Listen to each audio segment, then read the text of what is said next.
जमीन छीन लेने वालों के मुस्तकिल लालच के तुफैल न सिर्फ समंदर हमारे साहिल से परे धकेल दिया गया है, बल्कि माई कुलाची नामी सड़क के साथ बोट बेसिन के पीछे वाले पानी भी कम किए जा रहे हैं। वो हमारा बोट बेसिन है ना कराची में, वो बोट बेसिन तो एक किस्म से जिसको अंग्रेजी में बैक वाटर्स कहते हैं कि जब भी ज़मीन समंदर को ज्वाइन करता है तो ज़मीन और समंदर के बीच में एक जगह ऐसा न्यूट्रल होता है जो उसको थोड़ा टाइम देता है कि अगर बारिश का पानी आता है तो वो एक फ्लड बेसिन बनता है कि फ्लड का पानी को रोकता है ताकि आहिस्ता आहिस्ता फिर समंदर को ज्वाइन करे, या समंदर जब चढ़ के आता है तो उसका पानी वो लेता है ताकि ज़मीन पे असर ना हो।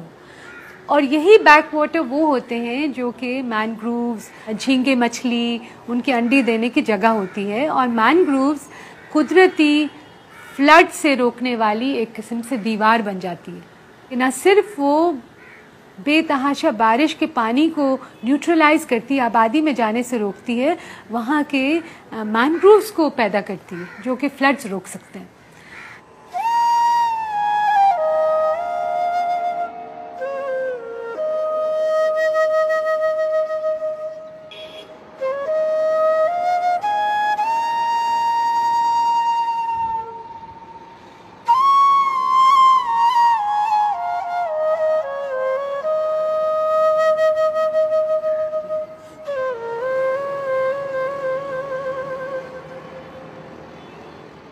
6-7 साल पहले कराची पोर्ट ट्रस्ट ने एक बाईपास बनाया जिसका नाम है माई कुलाची बाईपास।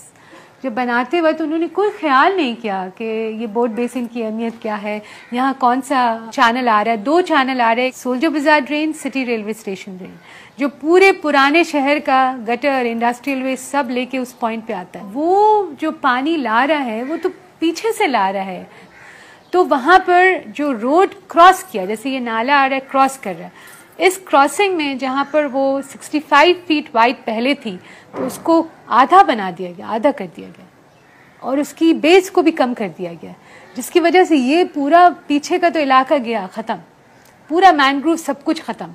और यहाँ पर केपीटी ज़मीन हथिया रही है, बैक वाटर्स को ख़त्म कर रही है। तो इसका मतलब कि वो बोट बेसिन का बैक वाटर की भी अहमियत नहीं है, कुछ भी नहीं है। हर जगह इंसान रहे, हर जगह सिर्फ पैसे बनाए। ये तब्दीलियां अमीर तबके को मजीद फायदा देंगी।